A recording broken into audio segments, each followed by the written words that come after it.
Hello friends, welcome back to my channel. আমি মোহরস কিচেনে তোমাদের সকলকে আবারও স্বাগত জানাই। আজকের রেসিপির নাম হলো ক্ষীরসাগর। সবার কাছেই এটা একটা জনপ্রিয় মিষ্টি। তো চলো এই মিষ্টিটা আমি কিভাবে তৈরি করি দেখে নেবে।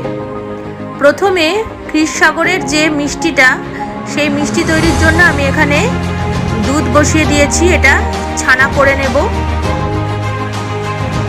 অপরদিকে আরেকটা প্যানে আমি ক্ষীরসাগরের যে ক্ষীরটা তৈরি হবে তার জন্য আমি দুধ এখানে বসিয়ে দিয়েছি। দু জায়গায় 1 লিটার করে দুধ আছে। এইবার আমার মিষ্টি তৈরির জন্য যে দুধটা বসিয়েছি ওটা ফুটে গেছে। আমি 3টে লেবুর রস করে রেখেছিলাম, দিয়ে দিলাম। এবার আমি ভালো করে নাড়বো। অলরেডি ছানা কাটা শুরু হয়ে গেছে, ছানা কেটে গেছে খুব ভালোভাবে। এবার আমি গ্যাসটা বন্ধ করে দিলাম। পুরোপুরিভাবে ছানাটা কেটে গেছে।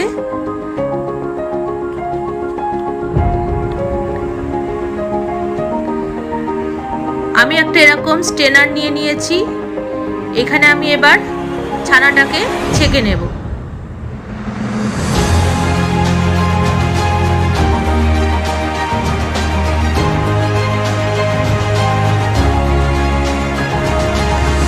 এই জলটা ইউজ করা যাবে আবারও পরের দিন। এবার আমি দিয়ে দিলাম বেশ কিছুটা ঠান্ডা জল। ঠান্ডা জল দিয়ে খুব ভালো করে ধুয়ে নিতে হবে ছানাটাকে, যাতে লেবুর গন্ধটা চলে যায়। এবার এরকম একটা সাদা রঙের সুতির কাপড় নিয়ে নিয়েছি, এর মধ্যে আমি ছানাটাকে দিয়ে দেব।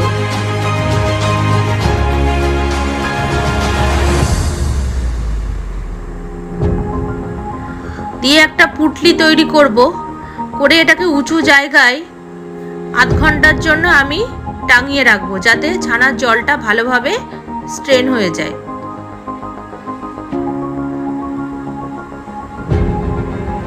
এরমভাবে আমি এখানে এটাকে টাঙিয়ে দিয়েছি। টপ টপ করে জল পড়ছে। আধ ঘন্টা হয়ে গেছে। আমি ছানাটাকে সাদা কাপড় থেকে বার করে নিয়েছি। এবার মিষ্টিটা আমি তৈরি করে নেব।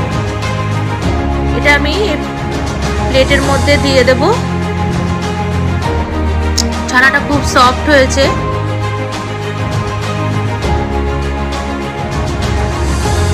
হাত দিয়ে খুব ভালো করে চেপে চেপে মসৃণ করে নিতে হবে, তাহলে মিষ্টিটাও খুব সফট হবে। আমার ছানাটা মাখা হয়ে গেছে। এবার আমি এর মধ্যে দিয়ে দেব 1 চা চামচ ময়দা। ময়দা দিয়ে আবারও আমাকে খুব ভালো করে মেখে নিতে হবে, একদম মসৃণ করে মেখে নিতে হবে।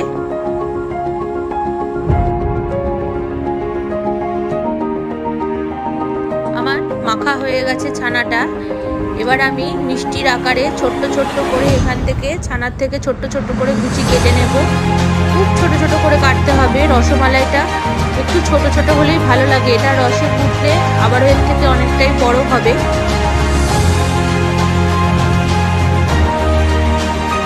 মিষ্টিগুলো আমার সব তৈরি করা হয়ে গেছে।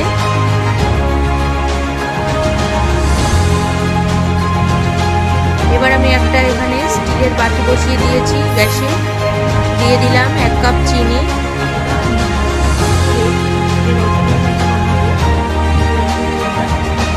এবার আমি জল দিয়ে দেব। বেশ কিছুটা জল দিয়ে দিলাম। এবার আমি গ্যাসটাকে অন করে দেব। গ্যাসটা এবার রসটা আস্তে আস্তে ফুটতে থাকবে। মিষ্টিগুলো এবার আমি দিয়ে দেব এক এক করে।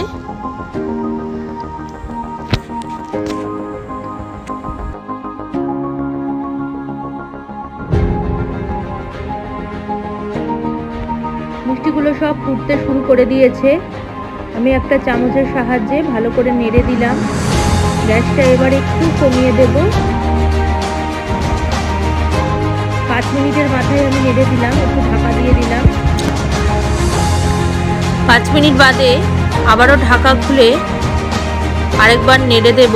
মিষ্টিগুলো দেখেই বোঝা যাচ্ছে হয়েই গেছে।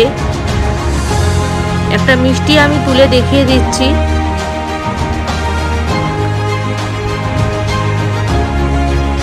খুব সুন্দর নরম হয়েছে, একদম স্পঞ্জের মতো এরকম নরম হয়েছে। এবার আমি গ্যাসটাকে অফ করে দেব। এবার ক্ষীরসাগরের জন্য আমি যে দুধটা ঘন করতে বসিয়েছিলাম, সে দুধ আমার ঘন হয়ে গেছে, পুরো মালাই মালাই দুধ হয়ে গেছে। এবার আমি দিয়ে দিলাম ছোট কাপের 1 কাপ চিনি, দিয়ে আবারও খুব ভালো করে মিশিয়ে দেব চিনিটা দুধের সাথে।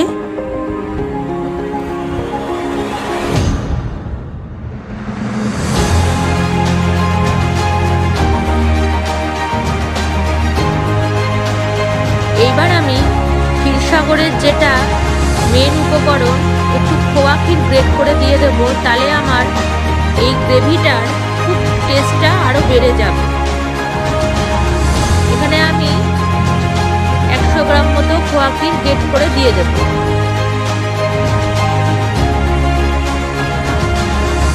এবার আমি মিষ্টিগুলো সব এক এক করে দিয়ে দিচ্ছি।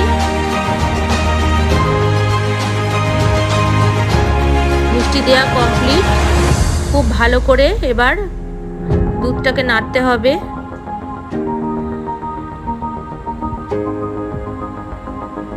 ক্ষীরসাগর রেডি হয়ে গেছে। এবার দিয়ে দেব একটু এলাচের গুঁড়ো। আমি 4টে এলাচ হামলদিস্তায় থেতো করে রেখেছিলাম, সেটা আমি দিয়ে দিলাম। চাইলে এখানে এলাচের পাউডারও ইউজ করা যায়, কিন্তু আমি এলাচের থেতোটাই দিয়েছি। ব্যাস, আমার ক্ষীরসাগর পুরোপুরিভাবে রেডি। আমি গ্যাস অফ করে দিলাম।